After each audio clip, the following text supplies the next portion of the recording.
de la siguiente manera.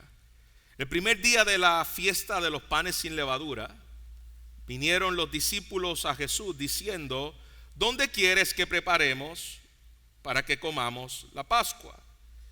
Y le dijo: id a la ciudad a cierto hombre y decidle: el maestro dice, mi tiempo está cerca, en tu casa celebraré la Pascua con mis discípulos.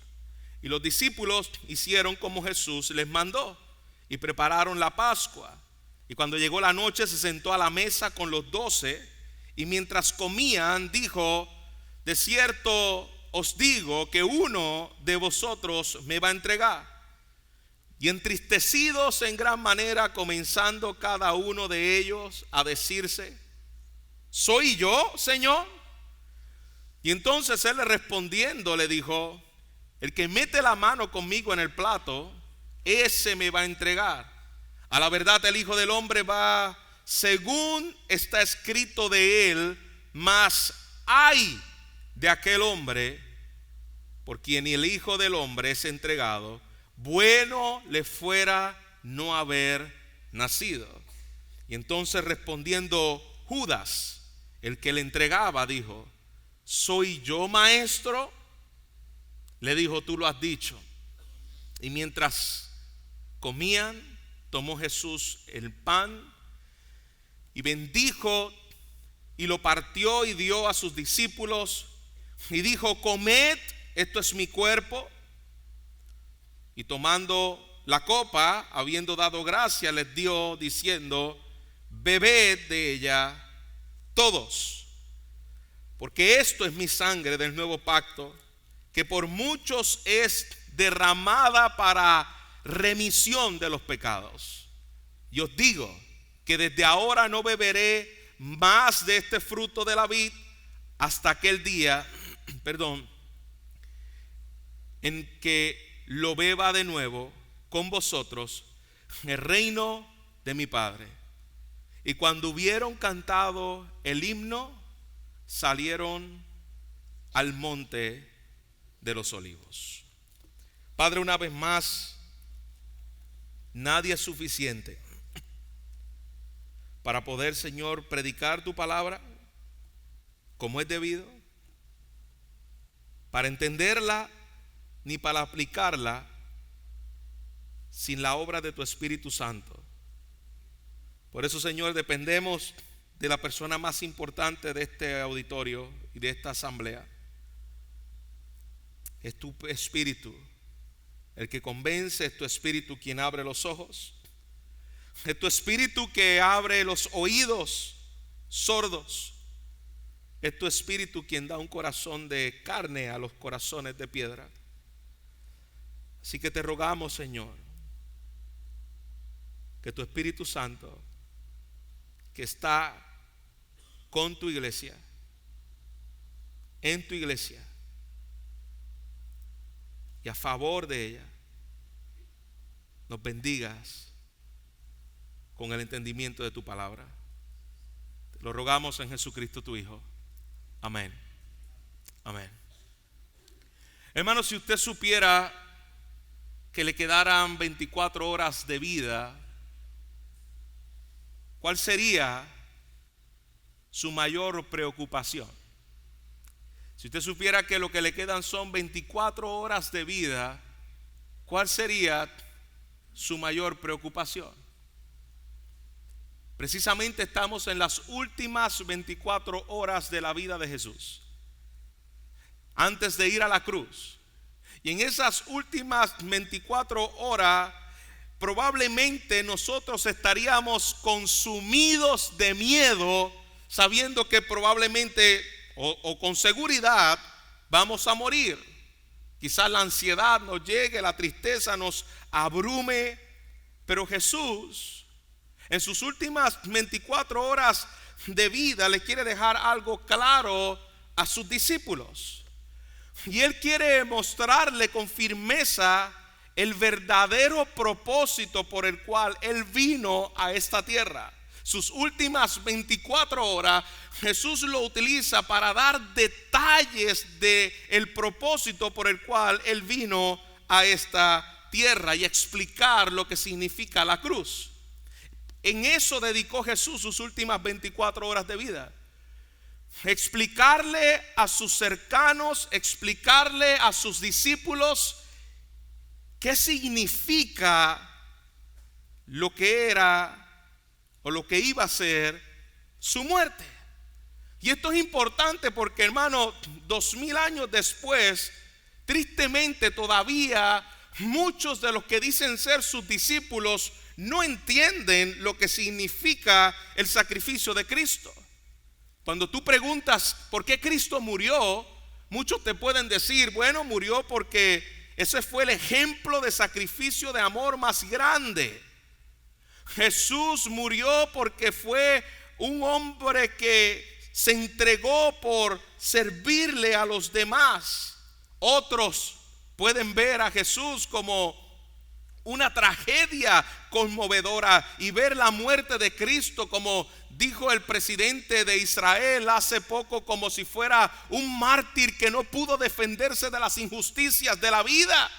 El anticristo de Netanyahu, presidente de Israel, hablando acerca de la persona de Cristo como si fuera una tragedia, un hombre que fue martirizado, un hombre débil, porque no entienden el evangelio.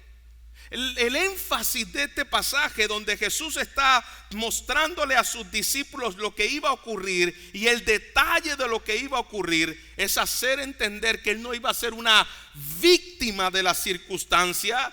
Él estaba interpretando deliberadamente cada detalle de su muerte. En sus últimas horas antes de la crucifixión, la escena antes de la Pascua judía, donde se celebraba precisamente ese mismo día, ese 14 de Nisan, la fiesta sin levadura, y la Pascua era una misma celebración que daba inicio. Así que Jesús está revelando que su muerte sacrificial era el inicio del nuevo pacto, donde él venía a proveer perdón al pueblo del pacto. Estas tres cosas quiero que nosotros podamos ver en la mañana de hoy en estos textos que hemos leído. Primeramente, el problema más profundo del ser humano es revelado en estos primeros versículos.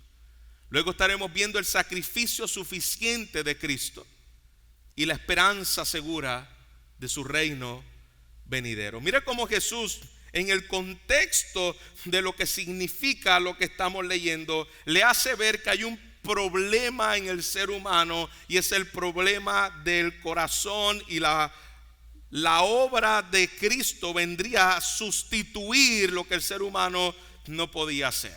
Quiero darle contexto de qué significaba la fiesta de la Pascua, porque cuando están celebrando, dice la escritura en versículo 17, el primer día de la fiesta de los panes sin levadura, vinieron a él los discípulos diciendo, ¿dónde quiere que preparemos la Pascua? La Pascua era una celebración en el cual recordaban la liberación de Dios con su pueblo en Egipto. Recuerda cuando tuvieron que poner la sangre en las puertas, representando la obra de Cristo, que no es otra cosa que el paso, el Pesach, es lo que se conoce como la Pascua, el paso de Dios cuando veía y entraba, que le llaman ángel de la muerte, que no es otra cosa que el mismo Dios obrando justicia, llevando a cabo la matanza de aquellas primogénitos. Cuando Dios pasaba por la puerta y veía la sangre, era el paso. Dios no venía en juicio, sino que pasaba, y de ahí es donde viene la palabra Pesach, es la palabra en hebrea que utilizamos como Pascua. Esa celebración estaban recordando ese 14 de Nisan, que Dios los había liberado del juicio. Y cuando se habla aquí, fiesta de los panes sin levadura, iniciaba precisamente ese 14 de Nisan. Y es importante que podamos entender el calendario judío, ya que el calendario judío era muy diferente al calendario de nosotros. El calendario judío, el día comenzaba cuando cesaba el sol. Es decir, en el atardecer, cuando terminaba el sol, eso sería aproximadamente, obviamente dependiendo las estaciones donde estemos. Ahora en verano probablemente dura un poco más, pero generalmente son las 6 y tanto de la tarde nuestra a las 7 de la noche en el tiempo de verano, o las 6 de la tarde en el tiempo de invierno, ¿no? Nuestro invierno. Ese es el calendario judío. Comenzaba con la puesta del sol. ¿Por qué les digo esto? Porque el 14 de Nisan, entonces comenzaba precisamente, si nosotros sería un jueves, el atardecer del jueves, ahí comenzaba el día 14 de Nisan, ahí comenzaba la celebración de esa fiesta. Y les digo esto porque esto tiene un detalle importantísimo. Ellos estaban celebrando la Pascua judía, que la Pascua judía se celebraba el día 14 de Nisan. ¿Y cómo debía entonces darse la Pascua judía? Éxodo capítulo 12, versículo 3 al versículo 6. Mira cómo se celebraba la Pascua, que era lo que ellos estaban haciendo ahora. Hablad a toda la congregación de Israel, diciendo: en el 10 de este mes, tómese cada uno un cordero. Aunque aquí la Biblia no dice que los discípulos aquí buscaron un cordero, se da por sentado de que los discípulos habían buscado un cordero. Según las familias de los padres, un cordero por familia. Un cordero por familia. Mas si la familia fuere tan pequeña que no baste para comer el cordero, entonces él y su vecino inmediato a su casa tomará según el número de las personas, conforme al comer de cada hombre. Aquí, si esto fuera en el tiempo presente, habían que comprar 2 o 3 corderitos, ¿no? Según el comer de cada hombre. El animal será sin defecto, macho de 1 año. Lo tomaréis de las ovejas o de las cabras, y lo guardaréis hasta el día 14 de este mes. Importante. Y lo inmolará toda la congregación del pueblo de Israel entre las 2 tardes. ¿Cuándo eran las 2 tardes? Las 3 de la tarde. La primera tarde de las 8, si comienza en la mañana, se daba en las primeras 3 horas. La segunda tarde de 9 a 12 del mediodía, y la tercera tarde se daba del 12 del mediodía a las 3 de la tarde. Era conocido como entre las 2 tardes. Y le dijo, versículo 18, esto es importante para poder entender lo que está ocurriendo aquí. Aquí estaban tomando y estaban celebrando esa cena el viernes en la tarde, es decir, la cena. Por eso no se llama el desayuno del Señor, no se llama el almuerzo del Señor, se llama la cena del Señor, porque fue tomado precisamente en ese momento, en el atardecer, en el inicio de la Pascua. Y les dijo: id a la ciudad a cierto hombre y decirle: el maestro dice, mi tiempo está cerca, y en tu casa celebraré la Pascua con mis discípulos. Importante saber que era el día 14 de Nisan, porque era normal que alguien pueda celebrar la cena del Señor en ese tiempo. Así que para ellos no era algo nuevo, era una época donde iban a tomar el cordero, iban a tomar las copas, iban a celebrar la liberación que apuntaba a lo que en Egipto había ocurrido y la liberación del Señor. Así que era muy consecuente de que esto se diera y que alguien te pidiera la casa o pudiera utilizar cierto espacio para celebrar la cena del Señor. Así que probablemente esa persona quien le pidió el espacio era uno de los discípulos, o probablemente era alguien que conocía. Pero le da un detalle y le dice: aquí vemos la soberanía y el cuidado del Señor en todos los pequeños detalles de nuestra vida. Vas a encontrar un hombre que llevará un cántaro de agua. Y eso era una señal bien importante, porque generalmente las que utilizaban cantos o cántaros, de agua, no eran los hombres, eran las mujeres.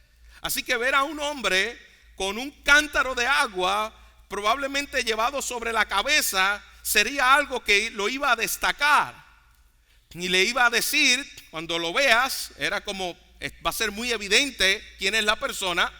Le va a decir: el tiempo que se me señaló para que lleve mi propósito está cerca, mi tiempo está cerca, el tiempo que me dio el Padre, el tiempo en el cual yo vine a morir para redimir y comprar a mi pueblo, el tiempo de ir a la cruz. Versículo 19. Entonces los discípulos hicieron como Jesús le había mandado y prepararon la comida pascual. Se cumple todo a cabalidad las palabras que Jesús les dice a los discípulos y la forma en que lo van a hacer. Cuando llegó la noche, ¿recuerda la cena? Comienza, el primer día comienza a las 6 de la tarde. Ya se hizo noche, y cuando llega la noche se sentó a la mesa con los 12, y mientras comía le dijo. La pregunta es: ¿qué comían? ¿Qué estaban comiendo ellos? ¿Qué se comía en la celebración de la Pascua? Bueno, precisamente era la comida pascual. Y en la comida pascual comenzaba con las primeras 4 copas que se bebían durante la fiesta. Comían un cordero. Esta celebración había hierbas amargas, había panes sin levadura. Era toda una celebración simbólica en cada una de estas elementos cuando los tomaban. Éxodo capítulo 6, versículo 6.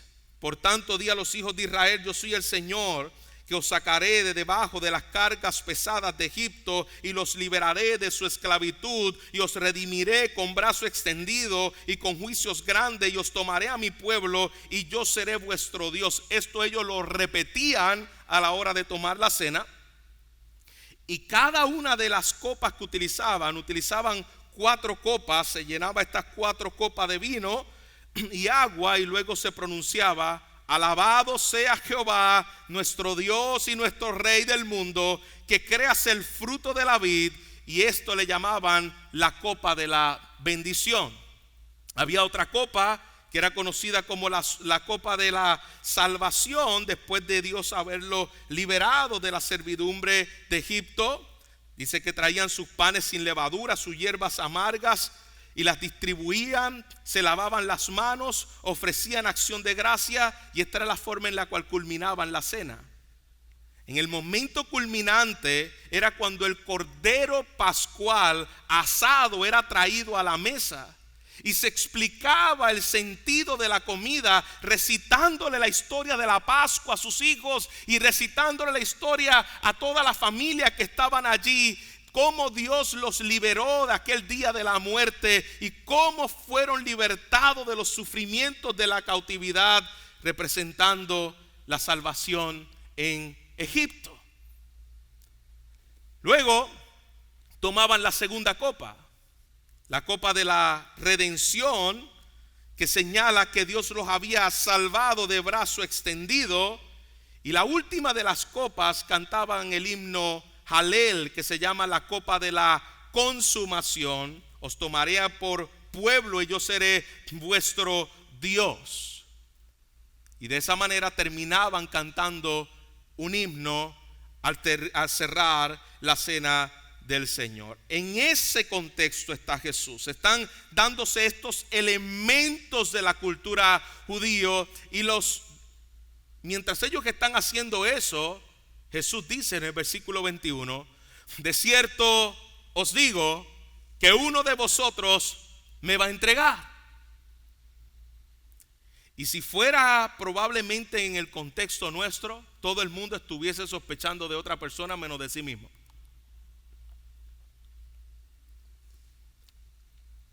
Y los discípulos comienzan a preguntarse: ¿soy yo, Señor? Y eso es interesante, hermanos. Ninguno dice: Debe ser Pedro. ¿Quién es el más impulsivo aquí? Pedro. ¿Quién es el más bocón? Pedro. ¿Quién es más imprudente? Pedro. Y si yo le dijera a ustedes, hermano, en Sin Paredes, ¿quién es el más bocón? ¿Usted tiene un nombre? ¿Quién es el más imprudente? ¿Usted también tiene un nombre? Y probablemente no esté usted entre los nombres que dice. Sin embargo, aquí otro pudo haber dicho definitivamente, Judas. Todos dudaban de sí mismos. Y eso es una de las marcas, hermanos, de un corazón que es transformado y que ha estado con todas sus debilidades que tenían sus discípulos. Estos hombres estaban aún mirándose a sí mismos como los posibles candidatos, los que iban a entregar a Jesús. Y eso es bueno recordar cómo el evangelio debe destruir nuestro orgullo, nuestra autojustificación. Los discípulos entendieron algo con facilidad. No entendieron muchas cosas o las entendieron con dificultad, pero en esto las pudieron conocer. Mientras que estaban allí, había un hombre que había escuchado sermones de Jesús, había visto milagros, probablemente participó en la ejecución de milagros cuando fue enviado con los 70.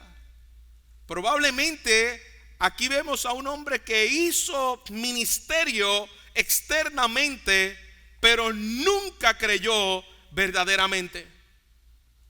Aquí nos muestra que la cercanía externa con las cosas espirituales, hermano, no es equivalente a una verdadera conversión, a una regeneración, a un nuevo nacimiento. Es posible participar externamente en la iglesia y aún estar perdido como Judas. Es posible participar en ministerio y aún estar perdido como Judas. Ahí está la condición del corazón humano. No entendía la cruz, no entendía el propósito por el cual Cristo venía a morir. Y eso nos obliga, hermanos, a que cada uno de nosotros podamos decirnos: yo soy capaz de negar a Jesús. Yo soy capaz de amar a otras cosas más que a Jesús. Yo también tengo un corazón traicionero. Porque si vemos como que, wow, mira cómo llegó Judas ahí. Si no entendemos eso, no vas a entender el sentido ni el propósito por el cual Cristo viene a morir. Versículo 24 dice: a la verdad el Hijo del Hombre va según está escrito de él. Él no está improvisando su muerte. Él no es el plan B de Dios.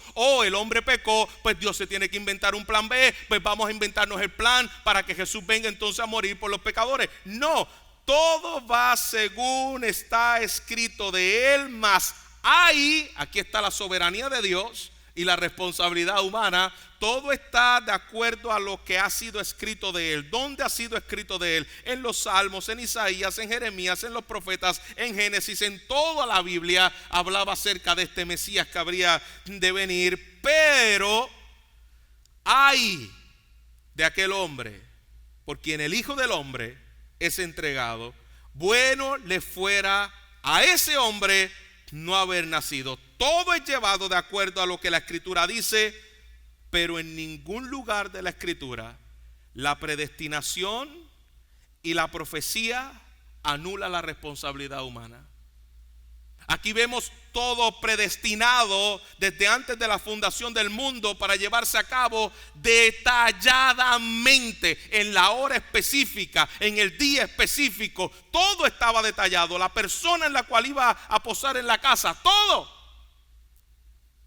Pero la predestinación no elimina la responsabilidad del hombre. Así que utiliza esa expresión: ay de aquel hombre por quien el Hijo del Hombre es entregado. Y eso nos hace ver la culpa todavía es de Judas, la responsabilidad es de Judas.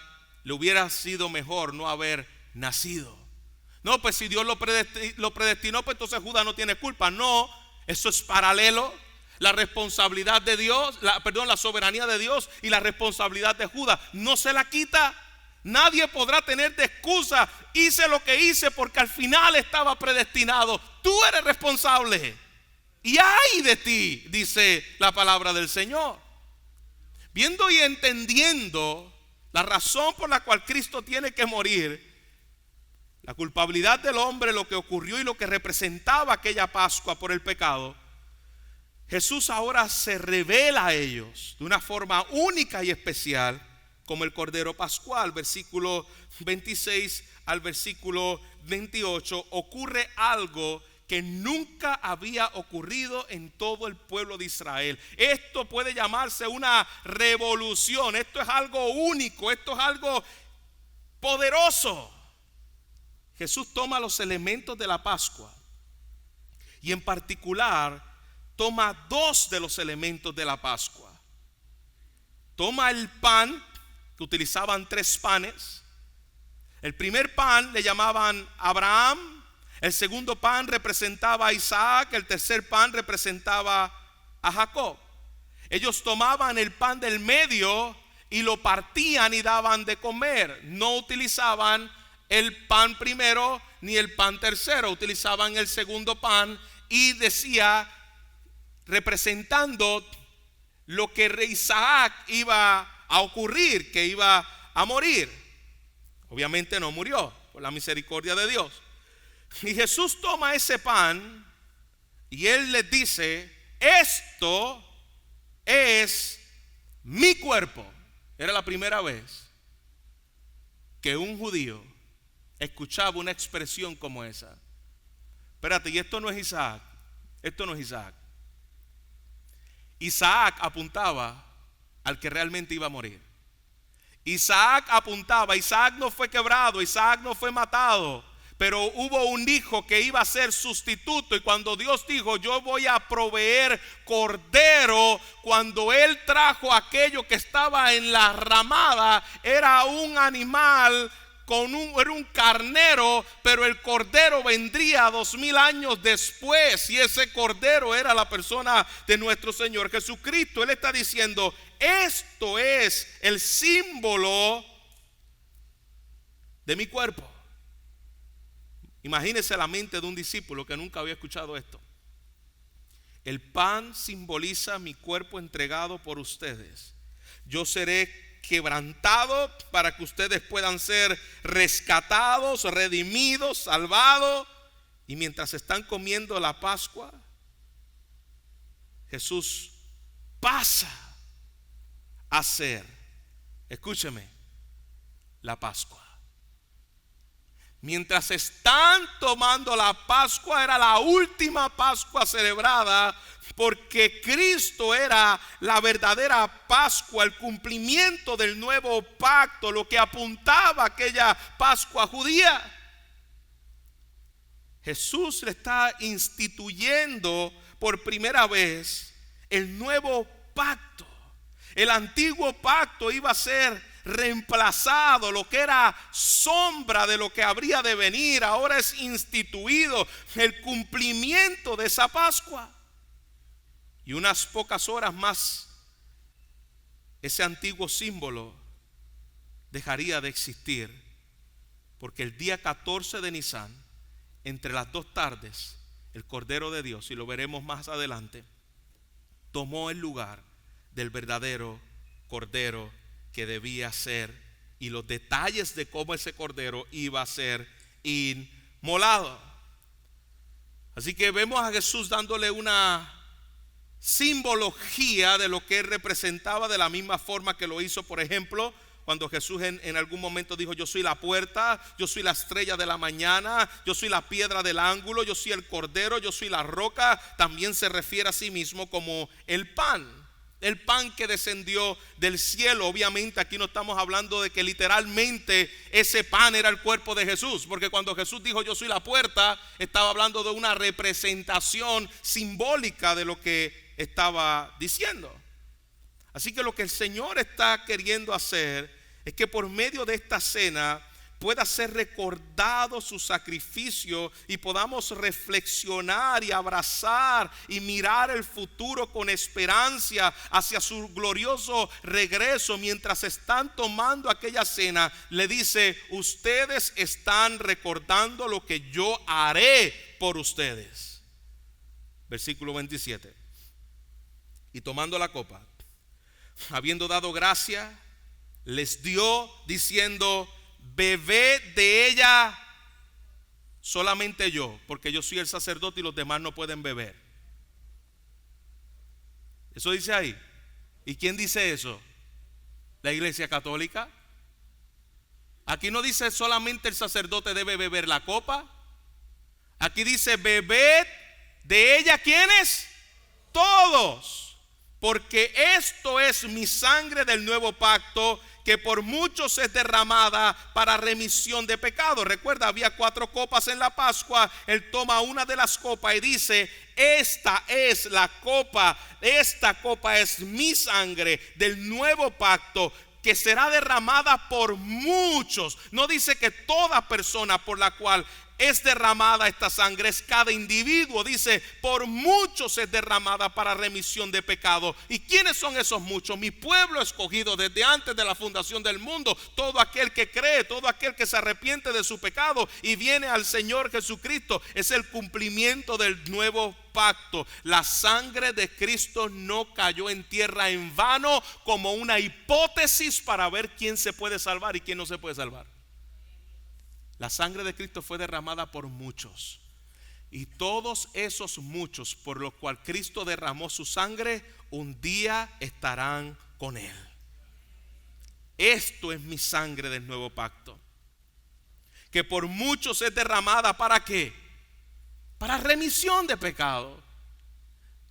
Él derramó su sangre para comprarnos del pecado, para quitar de nosotros el pecado. Ese es el corazón del evangelio de Jesucristo. La sangre de Cristo no es un ejemplo de amor, es una sustitución. Él tomó el lugar de los malditos. No fue un ejemplo de amor, es el amor encarnado, tomando el lugar del castigo que a ti y a mí me corresponde. La cruz no fue un accidente. No fue como un mártir. Jesús no fue un mártir político. Jesús no fue un mártir religioso. Jesús es el Salvador que vino a poner su vida porque nadie se la podía quitar si Él no la daba. Él vino a poner su vida en sustitución de aquellos muchos por el cual Él vino a morir. Fue una expiación. Jesús está tomando sobre sí el juicio que merecemos nosotros. Y ese es el nuevo pacto que Jeremías 31 prometió, donde serían perdonados nuestros pecados y transformaría el corazón de piedra en uno de carne. Ese es el pacto que comienza con esa obra de sacrificio de Cristo, porque Cristo, decía el apóstol Pablo en 1 Corintios 5:7, Cristo, nuestra Pascua, ya ha sido sacrificada por nosotros. Nosotros no tenemos que celebrar hoy la Pascua porque Cristo es nuestra Pascua. Nosotros no tenemos que buscar hierbas amargas porque el amargo del dolor lo recibió Cristo. Nosotros no tenemos que hoy, el 14 de Nisan, buscar un cordero para poderlo sacrificar porque Cristo es el cordero pascual que fue sacrificado. Nosotros hoy tomamos lo que Cristo instituyó. Tomamos el pan como aquel cuerpo partido. Tomamos la copa como aquella sangre derramada por el pueblo del pacto. Gloria al Señor. Porque Jesús cumple lo que Daniel capítulo 9 había anunciado acerca de confirmar el pacto y hacer cesar el sacrificio. Cristo está confirmando el pacto y haría cesar el sacrificio para siempre. El antiguo pacto ha llegado a su consumación final en Cristo. El templo y los sacrificios perdieron su propósito para siempre y Jesús inaugura un reino eterno prometido. Y no solo termina ahí. Termina con una esperanza futura y eterna. No beberéis más de este fruto de la vid hasta aquel día en que lo beba de nuevo con vosotros en el reino de mi Padre. Eso es extraordinario, hermanos. Jesús sabe que va a morir, pero Él dice, hay un banquete futuro, hay unas bodas que se van a dar, y es la unión con mi pueblo por medio de este pacto. Y hay una mesa futura, y hay una celebración futura, hay una consumación futura que tendremos cuando nuestro Señor Jesucristo estemos con Él en su reino eterno para siempre. La mesa del Evangelio reúne a pecadores perdonados. Usted ha visto cómo a veces cuando va a un restaurante, estos restaurantes que son un poquito caros, allí como que tú te tratas de ver un poquito, como que yo no quiero verme tan parcelero, ¿verdad? Dicen por ahí. Y trato de, nunca me pongo el mantel aquí, pero si estoy no me ponérmelo aquí porque yo veo que todo el mundo se lo pone ahí. Y yo trato de no verme tan mal en esa cena. Hermanos, hay algo que va a caracterizarnos a cada uno de nosotros en esa cena. Y es que todos somos los mismos lisiados, incapacitados que Mefibosét, que el rey sentó como señal de lo que somos en Mefibosét. Todo nos va a caracterizar algo, hermanos. No simplemente, yo no sé si esto es un término, lo utilizan como un término despectivo. No simplemente allí estarán gente que son parceleras. Allí estarán los pecadores más pecadores. Y todo nos va a distinguir que tenemos la misma característica. En aquella cena habrán personas quebrantadas, restauradas por gracia de los daños y el estrago del pecado. Y esa es el requisito para que yo esté sentado en la mesa del Señor. Cuando usted va a tomar la mesa del Señor, cada primer domingo del mes, y usted va caminando, usted está recordando, si no fuera porque Él murió por mí, yo no merezco estar aquí, yo no merezco su amor, yo no merezco su sacrificio, yo merezco su rechazo, pero Él me perdonó, Él me reconcilió, Él tomó mi lugar. No soy digno, lo tomo por gracia. Versículo 30, y cuando hubieron cantado el himno, salieron al monte de los olivos. Cuando hubieron himnado, dice el original, la cena del Señor era el fruto natural de la Pascua. Y como la Pascua terminaba himnando, cantando, generalmente cantaban el Salmo 115 y el Salmo 118 cuando terminaba la Pascua. Siempre terminaban la cena cantando y adorando al Señor. Por eso cuando terminamos la cena también cantamos y adoramos recordando su sacrificio. Quiero recordarle, si hay alguien que nos visita en la mañana de hoy que no está en Cristo, tú no puedes salvarte a ti mismo. Tú no puedes sentarte a la mesa del Señor por tus propios méritos. La Pascua apunta a un sacrificio que Jesús toma ahora el pan y toma la copa y declara: yo soy el sacrificio que es puesto en tu lugar porque tú lo mereces.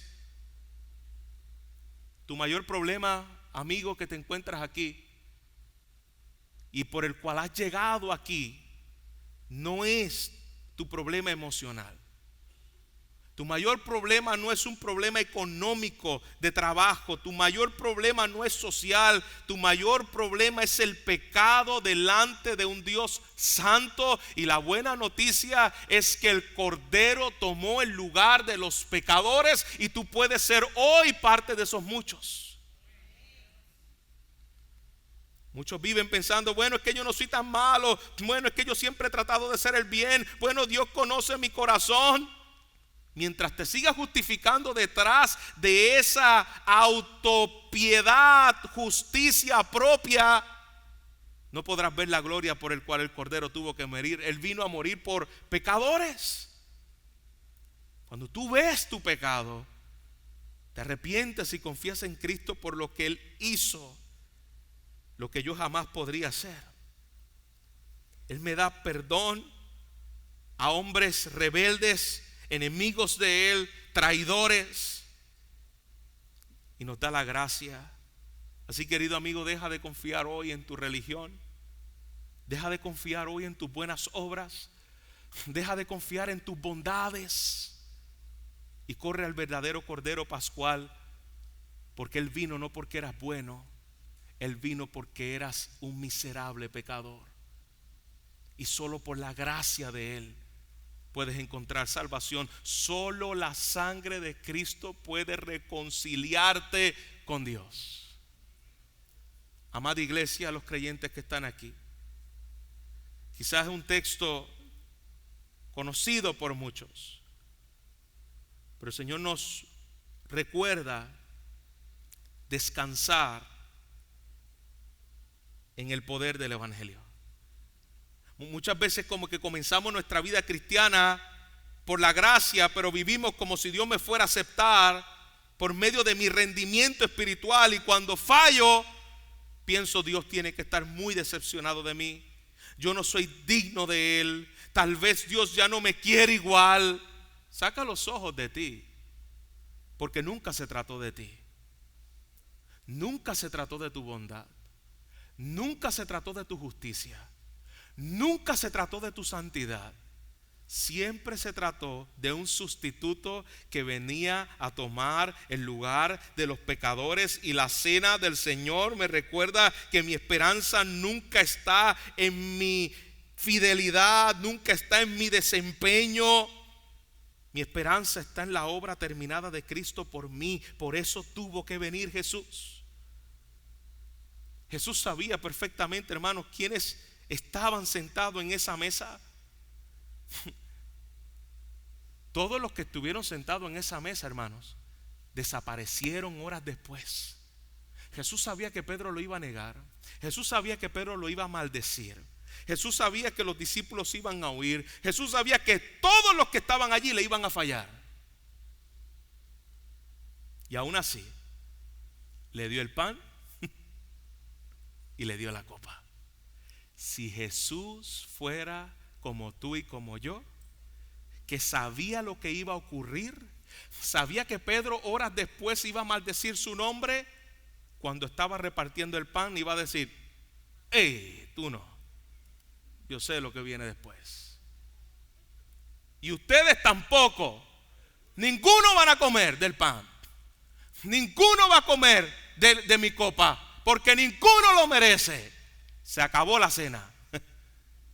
Gloria al Señor, hermanos, que Jesús sabía perfectamente quiénes estaban sentados en la mesa y sabía todo lo que ellos iban a hacer, y aún así le dio el pan y le dio la copa, porque él iba a morir por esos pecadores que iban a negarle y que le iban a traicionar. Esto significa que la seguridad del creyente no descansa en su perfección, en su obediencia, sino en la perfección de Cristo y su sacrificio. Y tú y yo necesitamos recordárselo a nuestra alma. ¿Y quiénes no deben participar de la cena del Señor? Los que no ven a Cristo como su sacrificio sustituto, los que piensan que pueden tomarlo en su propia fuerza, los que no han reconocido, han discernido a Cristo como aquel que vino a tomar el lugar de los pecadores. Cada vez que tú te abstienes siendo un miembro de la iglesia de Cristo, la única razón por la cual tú te debes abstener de tomar la cena del Señor es que tú no seas una persona convertida. Y si tus hechos y tu práctica así lo demuestran, pues haces bien en no hacerlo.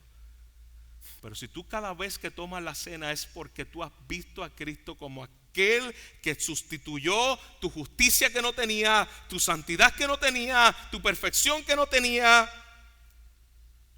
para esa es la cena.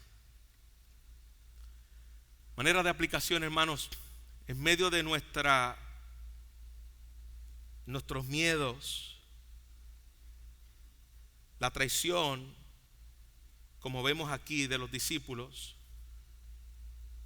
nos hace recordar que el plan de Dios soberano, aún escogiendo al enemigo que lo iba a traicionar, porque el enemigo que lo iba a traicionar lo escogió Jesús, que nos hace pensar de que aquel que terminó la buena obra con ellos no la va a terminar con nosotros. Lo hizo con ellos, lo va a hacer también con su iglesia. Si aún en la peor tragedia, en la mayor brutal e injusticia y mal, fue predeterminada por Dios para que se lleve según lo que estaba escrito de Él, la muerte de Cristo pasa a ser nuestra mayor bendición. Nuestros peores problemas están en las manos del Señor. Y nos ayuda, hermanos, a no confiar en nosotros mismos. Nos ayuda a hacernos la pregunta: ¿seré yo? ¿Seré yo? Porque tengo también ese potencial. Pero gloria al Señor por la buena noticia del Evangelio. Yo no quiero que tú te vayas de aquí en esta mañana simplemente sabiendo que Jesús murió. Yo quiero que te vayas de aquí entendiendo y sabiendo por qué Jesús murió. Porque si tú le preguntas a cualquiera en la calle, Jesús murió, saben que Jesús murió, pero no saben por qué Jesús murió. Jesús murió porque tú no podías salvarte. Jesús murió porque el castigo estaba sobre ti, su ira estaba sobre ti. La cruz es el centro de la historia y determina tu eternidad y la mía. Así que oremos por la salvación de los muchos que el Señor va a salvar, y que todos sepan que el Hijo de Dios ha venido para salvar a pecadores, que ha dado su vida en la cruz del Calvario. Por lo tanto, merecemos su ira. Y la buena noticia de esta mañana es que tenemos el privilegio de haber sido salvados por Él. Y no solamente eso, el privilegio de proclamar su salvación. Padre, gracias por tu palabra. Y gracias, Señor, porque todas estas cosas nos hacen mirar la esperanza de que aquel que comenzó la buena obra en nosotros la va a perfeccionar hasta el fin. Que Cristo, que es nuestra Pascua,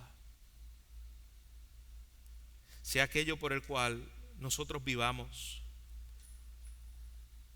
sabiendo que un día, Señor, estaremos contigo para siempre en tu reino eterno. Todo en esta tierra se vuelve pequeño ante esta promesa, Señor. El saber que cenaremos contigo como señal de la unión eterna con tu esposa.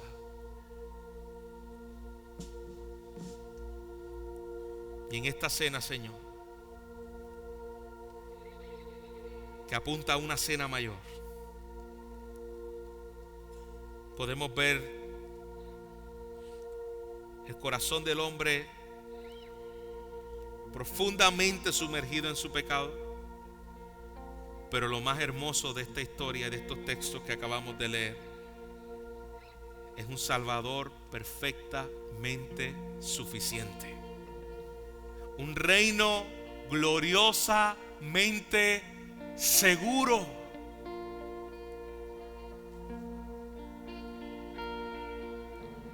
Para poder sentarnos en tu mesa. Mesa que estará llena no de personas buenas, sino pecadores atraídos por tu gracia. Porque el costo de este llamado fue un cuerpo quebrantado y una sangre derramada. Y no fue cualquier cuerpo quebrantado, y no fue cualquier sangre derramada.